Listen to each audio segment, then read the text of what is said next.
Firman Tuhan hari ke-185 tahun 2024, Kitab Yesaya, pasal 26 ayat 3, perikop. Allah akan memberikan kemenangan pada umatnya yang tetap setia pada Tuhan Allah. Firman Tuhan pada hari yang ke-185 tahun 2024 diambil dari kitab Nabi Yesaya pasal 26 ayat yang ketiga dengan perikop Allah akan memberi kemenangan kepada umatnya dengan ayat inti yang hatinya teguh kau jagai dengan damai sejahtera sebab kepadamulah ia percaya. Kemudian dalam bacaan pagi diambil dari kitab 1 Yohanes pasal yang ketiga ayat yang 11 sampai 18 dengan perikop mengasihi satu sama lain. Ini merupakan lanjutan dari yang kemarin, yaitu anak-anak Allah. Nah, kemudian bacaan malam yaitu dari kitab Pengkhotbah Raja Salomo pasal yang keempat ayat 13 sampai dengan 17. Adanya ketidakadilan di dunia ini. Sekarang kita masuk dalam perikop yang pertama, yaitu Allah memberi kemenangan pada umatnya. Ini ditulis oleh Nabi Yesaya pada bukunya. Siapa Nabi Yesaya? Nabi Yesaya adalah seorang nabi besar yang hidup di Yerusalem dalam bagian kedua abad ke-8 sebelum Masehi. Jadi dia hidup di abad yang ke-8 sebelum Masehi. Buku Yesaya itu dibagi dalam 3 bagian.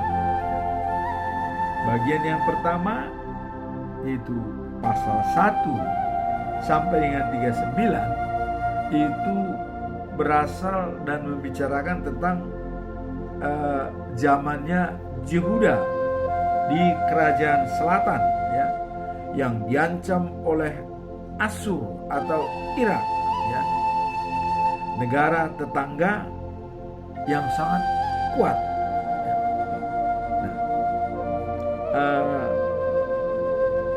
Pesan Yesaya mengatakan bahwa yang musuh besar itu sebenarnya bukan Asyur atau Irak, tetapi katanya yang paling berat adalah karena bangsa Israel tidak setia kepada Tuhan. Itu yang membuat mereka itu berantakan. Jadi bukan tekanan dari musuh, hanya terhadap diri sendiri yang tidak setia dan percaya kepada Tuhan Allah. Itu yang dikatakan oleh Nabi Yesaya.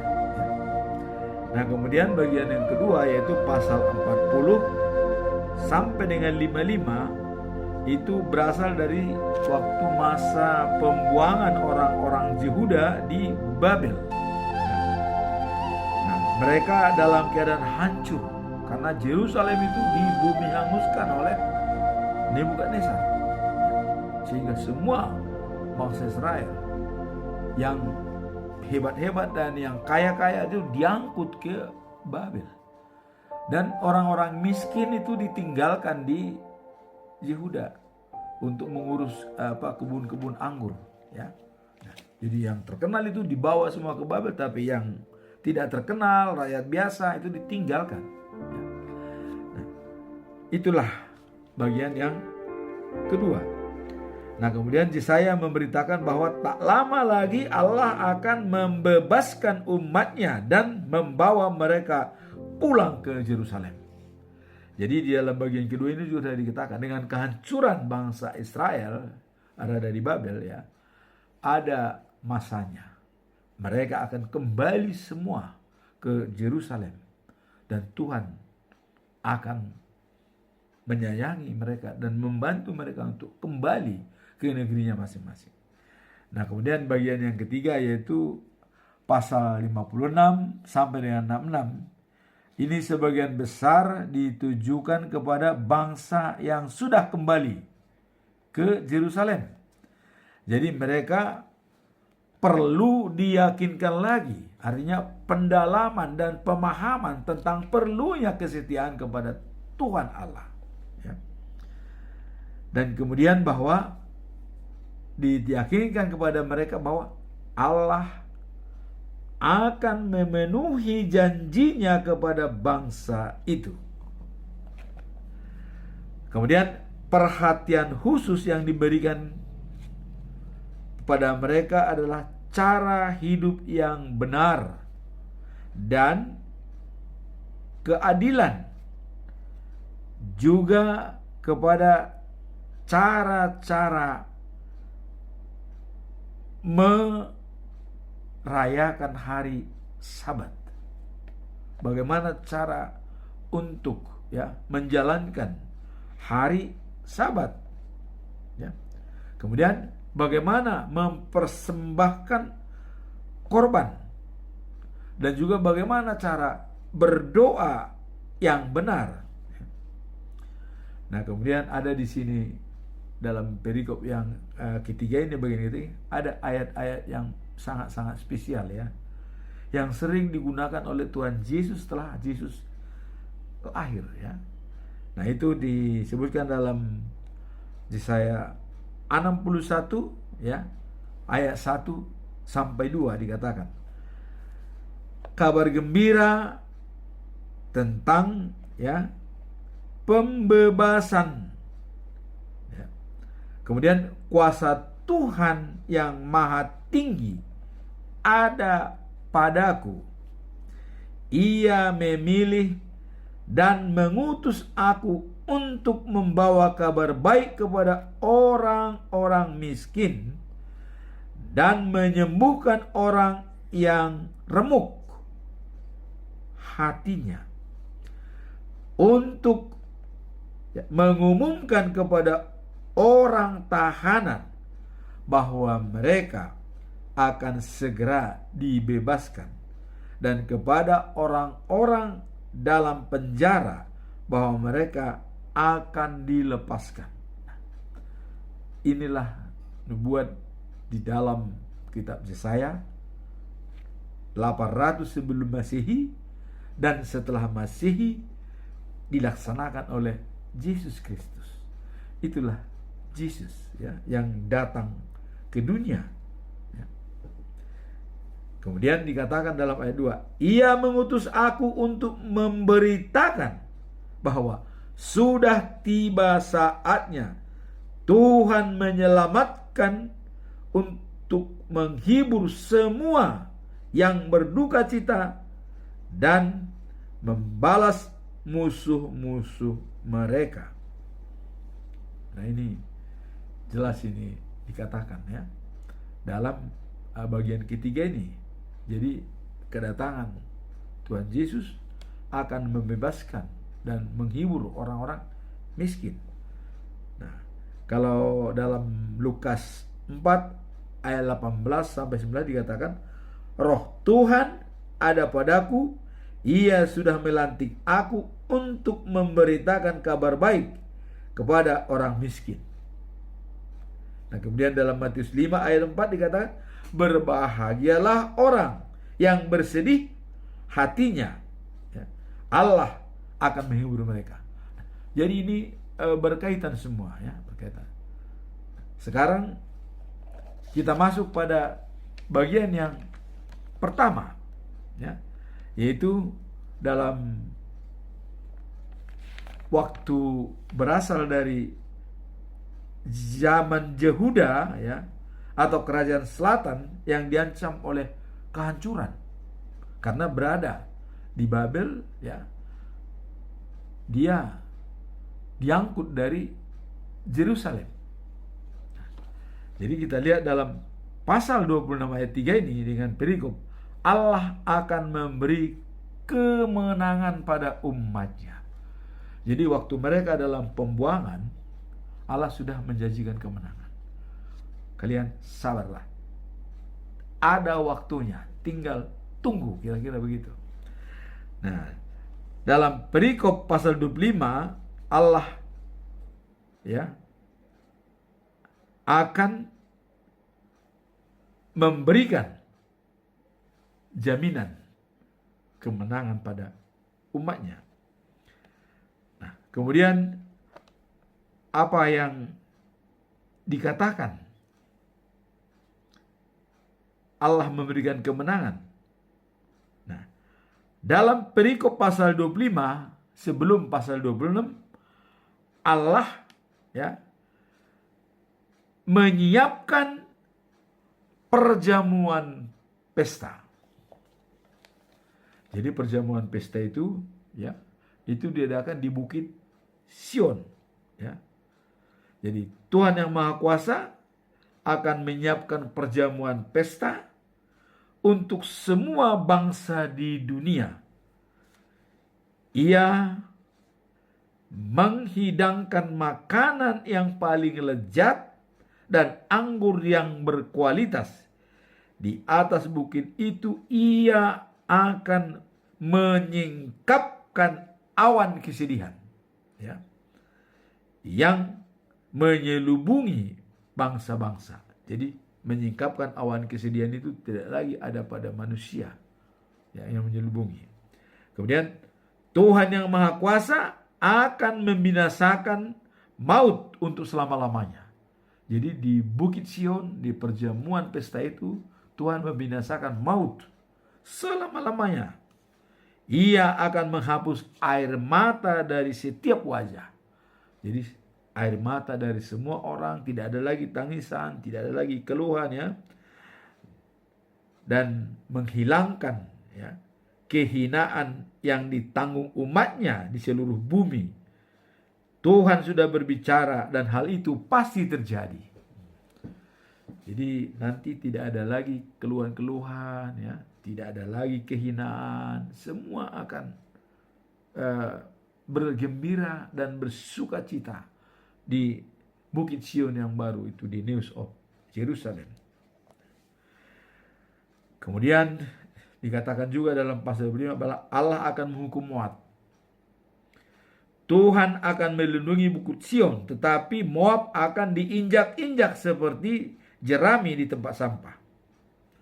Benteng-benteng Moab ya, dihancurkan seperti debu. Pada waktu itu orang akan menyanyikan nyanyian ini di tanah Yehudi. Jadi orang akan menyanyikan nyanyian di tanah Yehudi begini kira-kira syairnya. Alangkah kuatnya kota kita. Allah sendiri membangun bentengnya. Di Sion kita selamat. Bukalah pintu-pintu gerbang supaya masuk bangsa yang setia, bangsa yang melakukan kehendak Allah. Jadi bangsa yang setia dan melakukan kehendak Allah itu kan masuk. Nah, kemudian Tuhan, Engkau memberi damai dan sejahtera kepada orang-orang yang teguh hatinya, sebab ia percaya kepadamu untuk firman Tuhan ya, dan selalu menuruti hukum-hukumnya. Allah akan memberi kemenangan pada umatnya. Jadi kemenangan pada umatnya itu ya, karena umatnya ini sudah kembali percaya ya kepada Tuhan ya.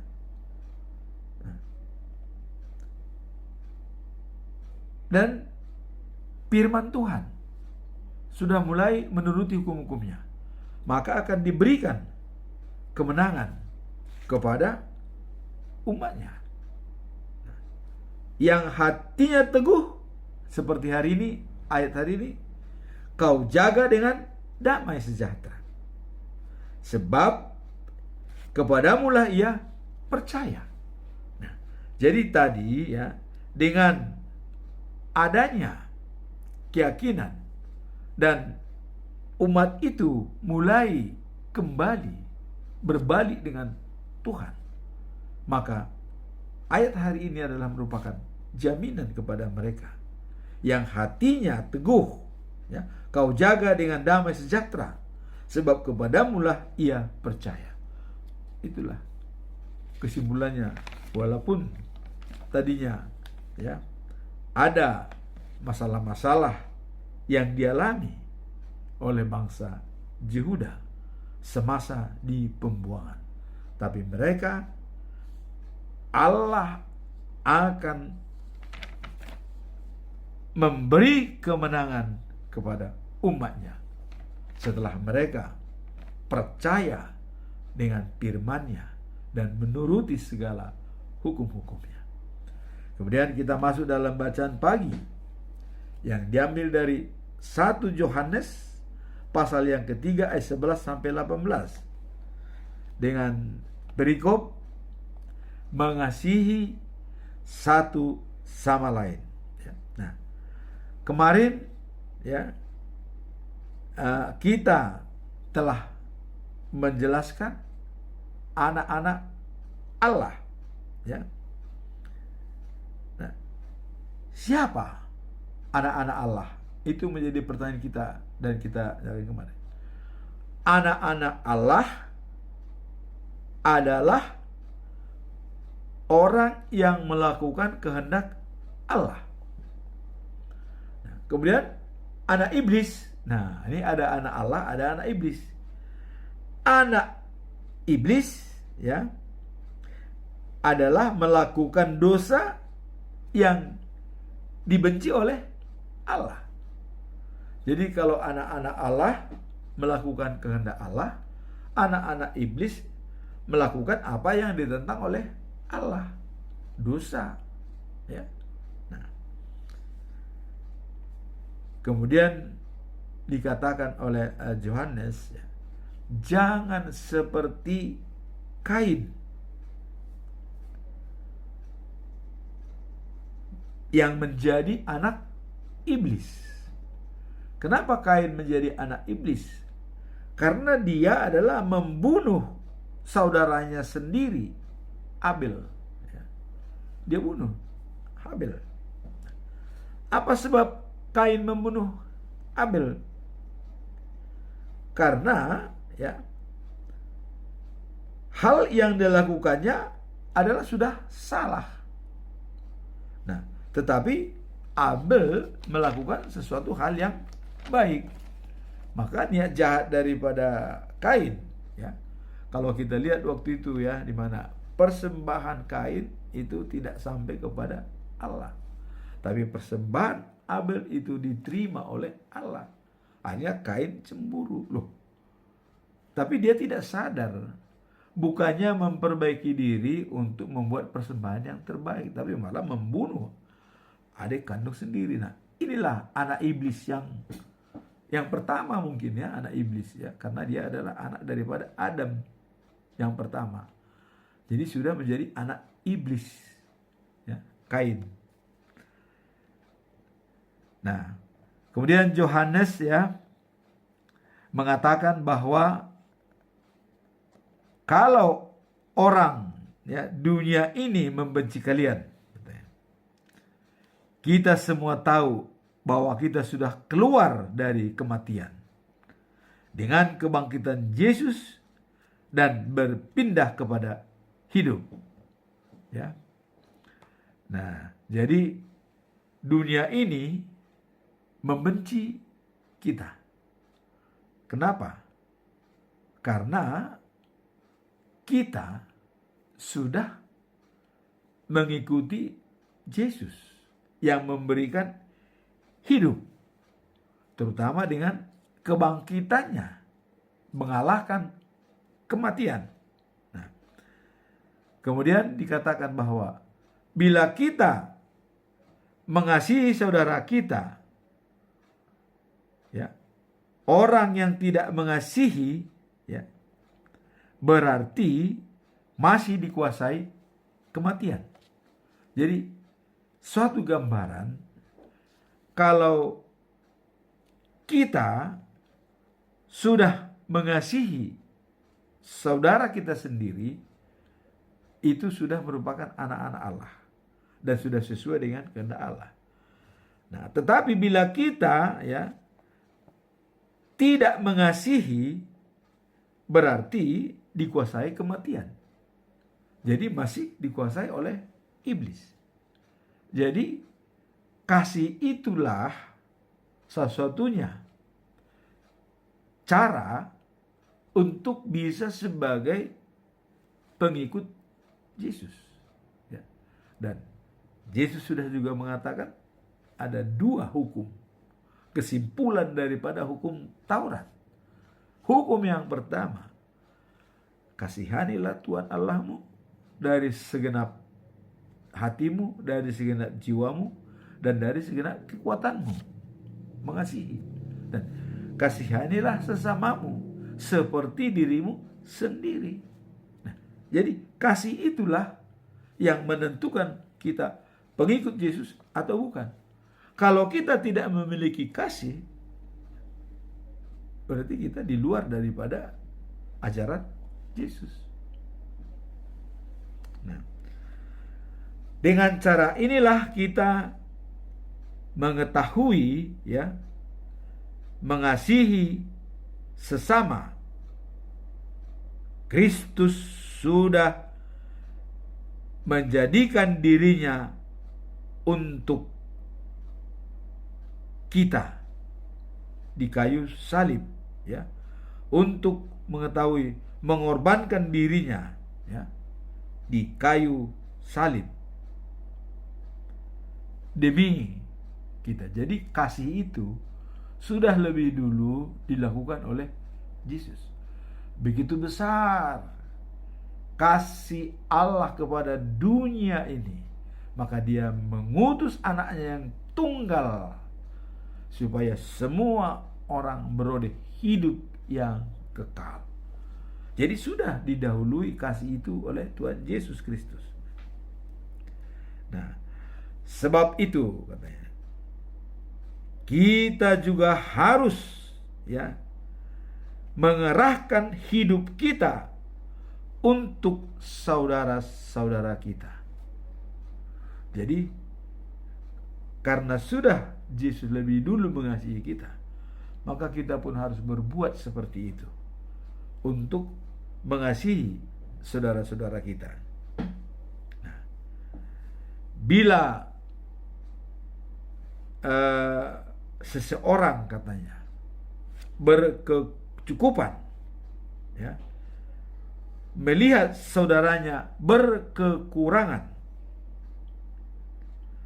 tetapi tidak mau menolong, ya, saudaranya itu, bagaimana orang itu dapat mengatakan bahwa ia mengasihi Allah? Nah, jadi dicontohkan oleh Yohanes di sini. Ya. Kalau ada orang berkecukupan dan tidak menolong saudaranya yang berkekurangan, ya, bagaimana dia bisa membuktikan kalau dia mengasihi Allah? Nah, nonsen kira-kira begitu. Ada syair nonem, ya, mengatakan begini: ku cari Tuhanku, tidak kutemukan. Ku cari jiwaku, juga tidak kutemukan. Tetapi ku bantu saudaraku yang membutuhkan pertolongan, kutemukan Tuhanku dan juga jiwaku. Jadi sudah sekaligus, ya. Makanya tadi dikatakan ini, kalau ada orang berkecukupan dan tidak mau menolong orang yang berkekurangan, bagaimana kau bisa katakan mengasihi Allah? Kau tidak bisa membantu orang yang membutuhkan pertolonganmu. Kau bilang, oh saya mengasihi Allah, tapi nonsen. Kira-kira begitu. Makanya tadi ada syair anonim itu mengatakan bahwa ku cari Tuhanku, tidak kutemukan. Ku cari jiwaku, apalagi itu tidak kutemukan. Tetapi ku bantu saudaraku yang membutuhkan pertolongan, sekaligus ketemukan Tuhan dan kutemukan jiwaku. Nah, jadi ini kembali kita kasih itu ada 4 ya. Ada yang namakan kasih storge, itu kasih terhadap keluarga, saudara kandung, ya. Itu namanya kasih storge, mengasihi sesama saudara kandung. Dan ada kasih pilia. Kasih pilia itu adalah mengasihi, ya, bukan saudara kandung, saudara dari orang lain, ya, atau saudara-saudara kita, semua siapa yang bukan saudara kandung, itu namanya kasih filia, ya. Nah, yang ketiga ada kasih eros. Kasih eros ini adalah percintaan, di mana ya, perkawinan itu adalah hadiah dari Tuhan. Maka manfaatkanlah perkawinan dengan baik, yang kudus, ya. Jangan hadiah dari Tuhan itu, ya, kita hambur-hamburkan. Begitu lihat istri orang cantik, oh kita juga mau dengan dia. Begitu lihat orang cantik, kita mau lagi dengan dia, ya. Sehingga perkawinan itu bukan kudus lagi. Jadi perkawinan, ya, yang di atas daripada satu itu bukan kudus lagi bagi orang Kristen, ya. Tapi kalau bagi orang yang lain, ya kita tidak tahu, itu urusan mereka, ya. Jadi istri itu hanya boleh satu dalam umat Kristen supaya kudus, ya. Kalau kita membuat ada 2 perkawinan dalam Kristen itu antara A si B, itu bukan kudus lagi, ya, bukan kudus, ya. Jadi itu sudah merusak hadiah yang diberikan oleh Tuhan, yaitu kasih eros, saling bercinta dan menjaga kekudusannya. Nah, tidak mungkin perkawinan kudus kalau ada 2 istri. Ada apalagi 3, apalagi 4. Oh, makin susah. Dan tidak mungkin berbuat, ada orang bilang, udah yang penting berbuat jujur, yang penting adil. Bagaimana bisa adil? Walaupun itu kata si istri adil, tapi dalam batinnya tidak, ya. Dalam fisiknya boleh katakan, oh, adil katanya. Tapi dalam batin, waduh, yang mengeluh, waduh, pasti menggerutu. Pasti. Walaupun orang mengatakan, oh itu benar, enggak. Pasti menggerutu, ya. Tidak akan adil. Pasti salah satu bisa dikorbankan. Nah, maka dalam Kristen memang diusahakan istri itu cukup 1, supaya menjaga kekudusannya dan menjaga keharmonisannya. Nah, begitu. Soal anak banyak atau tidak itu tergantung Tuhan, kan begitu. Nah, jadi inilah yang dikatakan tadi, bahwa membantu saudara sendiri yang membutuhkan pertolongan, kita akan menemukan Tuhan dan menemukan jiwa kita. Nah, itulah yang dikatakan, karena sudah lebih dulu Allah mengasihi kita, maka kasih itu wajib kita bagi-bagikan kepada orang yang membutuhkan. Nah, kemudian di samping kasih eros, tadi ada lagi satu, itu kasih agape. Inilah yang paling berat dalam hidup ini, tanpa menerima balas. Kita memberikan kepada anak, kepada orang tua, atau kepada siapa, jangan mengharapkan balas, apalagi utang, ya, jangan. Kalau sudah mengasihi kepada orang tua, jangan anggap itu utangnya, jangan. Kasih, kalau tidak, ya.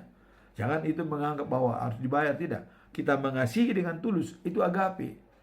Tanpa menerima balasan, ya. Itu namanya kasih agape. Dan Tuhan Yesus sudah mengatakan, ya, kalau kau memberikan seseorang, ya, dan dibalaskan lagi kepadamu, apa upahmu? Katanya, enggak ada. Nah, misalnya kita arisan, ya, kita undang makan ke rumah kita, makan semua. Kita pun nanti diundang lagi makan ke rumahnya, itu sama aja. Nggak ada itu artinya katanya. Apa jasamu?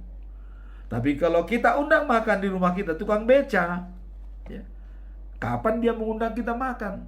Itu tidak berbalas, itu namanya agape. Ya, itu kasih agape. Nah, seperti itulah yang perlu ditekankan. Bantulah orang yang tidak bisa membalasnya kepadamu. Itu upahmu besar. Itu kata Yesus ya. Kalau kamu bantu orang dan bisa membantumu kembali, itu apa upahmu? Katanya nggak ada. Nah, jadi itulah yang dikatakan kasih agape, memberi tanpa mengharap balas. Nah, kemudian janganlah kita hanya mengasihi hanya di mulut, ya, dan hanya dengan perkataan saja.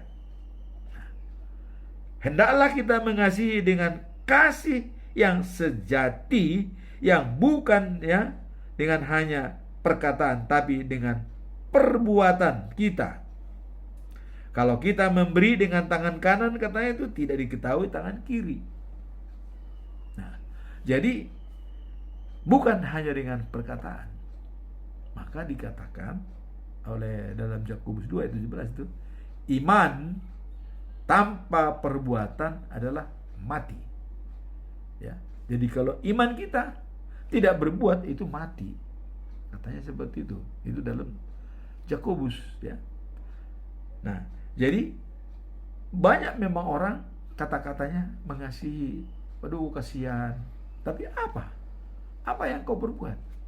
Maka saya bilang beberapa waktu, lingkaran kepedulian boleh, tapi yang penting adalah lingkaran pengaruh.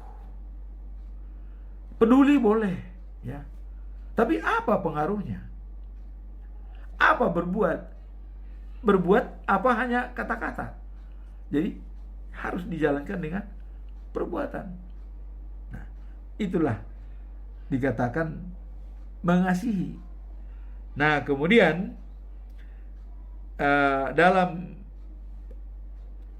Yohanes ini ya, ada di sini dikatakan bahwa jangan pernah kita membenci seseorang, apalagi kita dendam ya. Orang yang mencaci saudaranya adalah pembunuh. Jadi orang yang membenci saudaranya adalah dianggap dia sebagai pembunuh. Jadi bukan hanya orang yang pakai pisau membunuh, yang dendam dengan saudara atau benci, ya tidak berbaik, itu sudah membunuh. Ya. Nah, dan pembunuh ya tidak mempunyai harapan hidup kekal dan sejati. Jadi sudah diwanti-wanti nih ya, bahwa kalau sudah membenci saudara dan tidak bisa berbicara dengan dia dan tidak bisa berbaik, itu sama dengan pembunuh. Nah, sekarang pertanyaan, apakah banyak di antara kita ini sudah sebagai pembunuh? Dari ayat ini, setiap orang yang membenci seseorang tidak mau berbaik, itu pembunuh ya, sama dengan pembunuh. Nah, kalau pembunuh tidak ada harapan hidup yang kekal. Maka ada cara ya. Kalau kita membenci seseorang, kita tidak bisa bicara dengan dia, kita laporkan kepada Tuhan. Gampang. Aduh Tuhan, saya dengan si A tidak bisa berbaik dan tidak bisa bertemu, tapi saya tetap akan berbaik dengan apabila bisa dia salaman dengan saya ya, dan tidak akan membencinya. Kita laporkan kepada Tuhan dalam doa. Siapa yang kita benci, yang tidak bisa kita salaman, kita laporkan. Itu udah selesai, bisa ya. Tuhan Maha tahu. Berarti kita tidak ada niat untuk membenci dia. Kita ingin tetap berbaik dengan dia ya. Walaupun dia tidak mau, kita tidak bisa ketemu, nggak apa-apa ya. Yang penting kita melaporkan kepada Tuhan. Sudah, tinggal laporan aja kok. Kalau kita membenci seorang, kita tinggal laporan. Tapi kalau kita membenci karena kesalahan kita sendiri, itulah makanya kita ya mengampuni kepada Tuhan. Saya sudah salah Tuhan. dia nggak saya terima kemarin, tidak saya undang, tidak begini. Kita laporkan. Tuhan Maha tahu. Karena Tuhan akan melihat hati daripada semua orang. Dia tahu. Apa isi hati kita, dia tahu. Jadi tidak ada dasar kita untuk benci kepada siapapun kalau kita sudah bersama dengan Tuhan. Kalaupun kita benci atau kita dimusuhi sama dia, kita berdoa. Laporkan kepada Tuhan, semua urusan beres. Ya. Nah, kira-kira begitu. Nah, itulah perikop daripada bacaan pagi, yaitu mengasihi satu sama lain. Ya. Jadi kesimpulannya tadi adalah syair nonem, ku cari Tuhanku, tidak kutemukan. Ku cari saudaraku juga tidak kutemukan. Ku cari jiwaku tidak kutemukan. Tapi ku bantu saudaraku yang membutuhkan pertolongan, sekaligus ketemukan saudara, kutemukan jiwa, dan kutemukan Tuhan. Jadi jelas ya. Itulah dasarnya kita untuk berbuat baik kepada sesama. Nah, sekarang bacaan malam ini kita baca dalam Pengkhotbah pasal yang keempat ayat 13 sampai 17, perikop ketidakadilan di dunia. Nah, ini Pengkhotbah ini adalah Raja Salomo. Bahkan dia mengatakan hidup ini kayaknya sia-sia katanya. Karena ya, binatang mati, manusia juga mati. Jadi artinya hidup itu yang dimakan hidup sia-sia katanya. Nah, sekarang pertanyaan, apakah kita mau sama dengan binatang, sia-sia hidupnya? Nah, itu jadi pertanyaan. Ya. Nah, kita diberikan roh Allah. Berarti berada dalam kita. Bagaimana kita menjaganya supaya hidup kita tidak sia-sia sama dengan binatang? Ya, itulah selalu setia kepada Tuhan. Memakai God spot ini untuk roh ini tetap bersatu dengan Yang Maha Kuasa. Nah, kemudian dikatakan lagi ya, bahwa segala sesuatu ada waktunya. Nah, ketidakadilan di dunia, jangan terlalu cepat berjanji, hidup itu sia-sia katanya. Pikiran tentang hidup. Nah, jadi segala sesuatu ada waktunya. Ada waktu lahir, ada waktu mati. Ada waktu menanam, ada waktu mencabut. Ada waktu membunuh, ada waktu menyembuhkan. Ada waktu merombak, ada waktu membangun. Ada waktu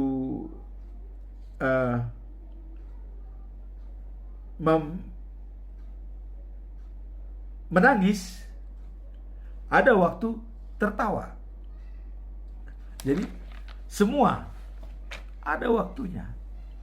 Dan waktu itu ya, Tuhan menentukan semua itu. Kapan kita tertawa, kapan kita menangis, kapan kita menanam. Tuhan yang menentukan. Ya. Bukan kita. Ya. Kenapa Tuhan yang menentukan? Ya. Karena apakah saya bisa menjamin kalau saya masih hidup sejam akan datang? Makanya Tuhan yang menentukan semua. Nah, dan menurut Raja Salomo, ya, manusia tidak ada bedanya dengan binatang katanya. Kenapa? Ya, dengan alasan ya, karena manusia sama-sama makhluk hidup. Ya, manusia mati, binatang juga mati. Nah terus bagi manusia dan binatang hidup itu sia-sia, artinya seolah tidak ada artinya hidup, kan toh mati juga, tidak bisa hidup selamanya, kan begitu ya. Nah itu dikatakan bahwa seolah sia-sia hidup. Nah, kemudian katanya mereka menuju tempat yang sama. Jadi manusia dan binatang menuju tempat yang sama. Dari debu kembali ke debu. Nah kemudian, dan kita tidak tahu apakah roh manusia naik ke atas apakah roh binatang turun ke tanah. Ini katanya tidak, karena itu memang hak prerogatif daripada Tuhan, ya. Kemudian tidak ada yang lebih baik, ya, bagi manusia. Nah, ini sudah dikatakan. Tidak ada yang lebih baik bagi manusia daripada menikmati hasil kerjanya. Jadi itulah membedakan manusia dengan binatang. Artinya manusia itu bisa menikmati hasil kerjanya, ya, bisa menikmati hasil kerjanya. Nah, kalau binatang, apakah dia tidak menikmati hasil kerjanya? Ya karena dia memang selalu mendapatkan, ya, bukan artinya seperti manusia, ya. Artinya ada menanam, kalau binatang tidak ada menanam, nanti mengambil saja, ya kan. Kalau manusia ada menanam, ada untuk menuai. Jadi menikmati hasil kerjanya. Nah, kemudian bahwa tidak ada yang lebih baik kecuali manusia menikmati kerjanya. Tetapi mungkin ia mengetahui apa yang akan terjadi setelah mati. Nah, inilah yang perlu kita permasalahkan. What next? Life after life. The news of Jerusalem. Apakah itu merupakan jaminan bagi kita apa tidak? Nah, dan yang paling menonjol dalam dunia ini adalah ketidakadilan. Jadi ketidakadilan itu Salomo mengatakan bahwa dia mengingat orang-orang yang sudah meninggal, ya, dia iri karena mereka lebih bahagia kelihatannya, katanya, dan daripada orang yang hidup. Kenapa dikatakan lebih bahagia? Mereka tidak lagi ikut dalam masa-masa, ya. Tapi kalau kita masih hidup, masih mengikuti masa-masa yang sulit. Dan bahkan katanya lebih bahagia lagi orang yang belum lahir, katanya, tidak melihat apa-apa kejahatan itu. Nah, ini seorang pemikir yang mengatakannya. Lebih bahagia lagi orang-orang yang belum lahir, tidak tahu apa-apa, ya. Nah, kemudian Salomo, ya, konon katanya hanya orang bodoh saja yang duduk berpangku tangan, ya, dan membiarkan dirinya mati kelaparan. Jadi katanya kalau ada orang berpangku tangan, itu orang bodoh dan bisa mati kelaparan. Dan dikatakan oleh pengkhotbah juga Salomo, lebih baik harta sedikit, ya, disertai ketenangan hati yang benar daripada bekerja keras menggunakan dua tangan, ya, tapi hanya mengejar angin, ya. Nah, hanya mengejar angin. Jadi kalau dalam bahasa Batak itu alogo sambing, ya, tidak ada artinya. Kemudian dalam situasi sekarang ini, orang miskin bisa menjadi raja. Orang miskin bisa menjadi raja, ya. Kita lihat. Nah, kemudian, ya, seorang tahanan bisa pindah ke atas tahta. Seorang tahanan. Nah, tetapi kata pengkhotbah, jika pada usia lanjut raja bodoh, ya, untuk menerima nasihat, maka nasibnya lebih buruk daripada pemuda miskin yang cerdas. Jadi ada seorang raja yang duduk dalam tahtanya, tapi dia tidak menerima nasihat serta lanjut usia. Dia akan lebih buruk daripada seorang pemuda yang cerdas, yang miskin. Jadi bukan jaminan kekayaan, pangkat, jabatan itu menjadi lebih baik apabila dia tidak menerima nasihat pada usia tuanya. Inilah yang dikatakan oleh Galatia, ya, pasal 6 ayat 9, ya, dikatakan begini, jangan jemu-jemu berbuat baik. Karena pada suatu saat kita akan menuai kalau tidak lemah. Nah, raja tadi dia sudah bekerja dengan baik, tapi dia lemah pada usia lanjut. Ya, makanya lebih baik katanya tadi orang miskin tapi cerdas. Nah, Raja Salomo mengatakan, apa beda orang bodoh dengan orang cerdas? Salomo mengatakan, orang bijak tahu datangnya bahaya, tapi orang bodoh tutup mata dan mati. Apa beda orang bijak dan orang bodoh? Sedikit. Orang bijak berpikir dulu baru bertindak. Orang bodoh bertindak dulu baru berpikir. Nah, kemudian ditambahkan oleh beliau, ya, orang cerdas itu, ya, dia tidak menjamin kalau besok dia hidup. Nah, tapi kalau orang bodoh, dia masih bisa menjamin besok dia hidup, sehingga dia bisa berbuat seenaknya, bisa masa bodoh, bisa menunggu, bisa menunda. Tapi orang bijak tidak mau menunda, ya, karena dia tidak bisa jamin kalau besok masih hidup.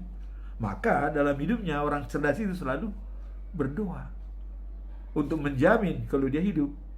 Karena walaupun dia sejam lagi meninggal, kalau dia sudah berdoa dalam Tuhan, jaminan kehidupan kan ada. Yesus sudah menjamin kematian itu hanya untuk daging, tapi dia akan dibangkitkan kembali kalau dia sudah bersama Tuhan. Nah, inilah dikatakan Raja Salomo tadi bahwa ada orang raja yang tadi sudah diangkat, tapi masa tuanya dia lemah.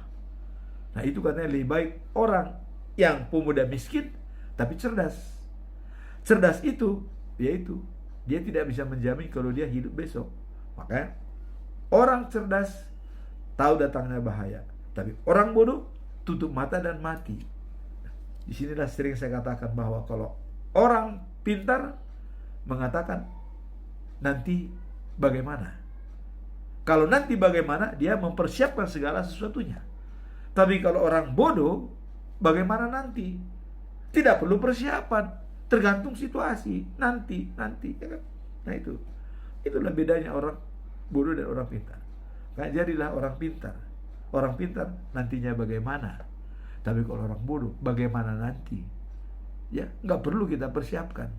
Nah, disinilah dikatakan oleh Salomo, ya, jika pada usia lanjut raja bodoh untuk menerima nasihat, maka nasibnya lebih buruk daripada pemuda miskin cerdas. Nah, itu tadi. Karena Salomo selalu mengatakan, orang bijak tahu datangnya bahaya, tapi orang bodoh tutup mata dan mati. Ini jawabannya, ya.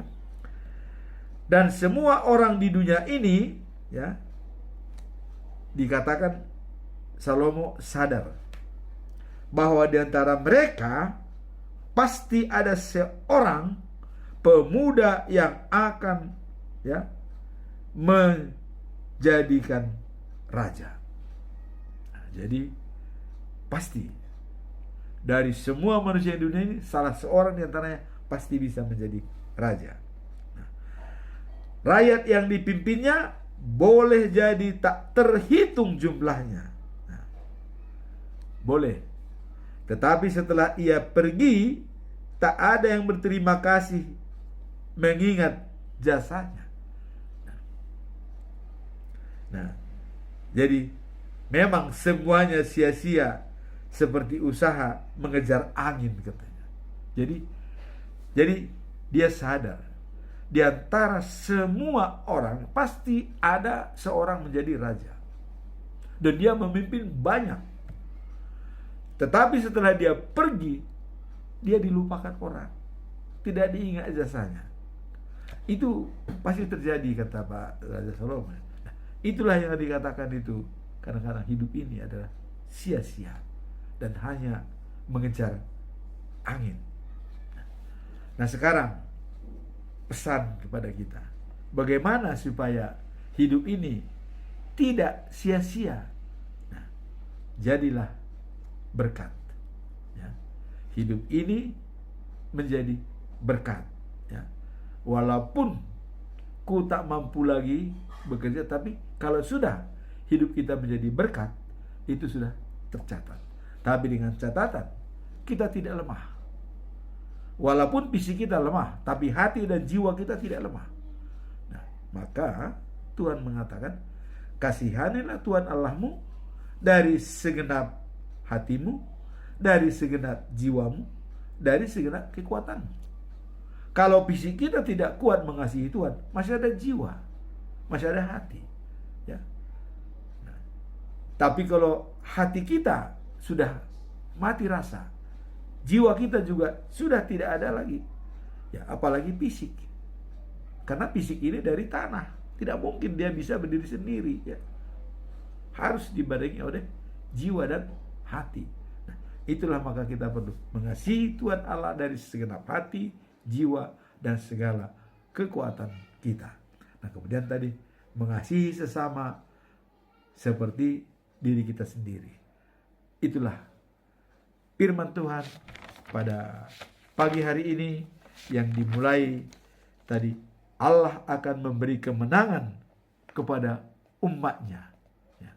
Dengan kemenangan itu adalah tetap setia kepada Tuhan dan tidak berubah sedikit pun. Demikianlah firman Tuhan pada pagi hari ini dan Tuhan memberkati. Amin.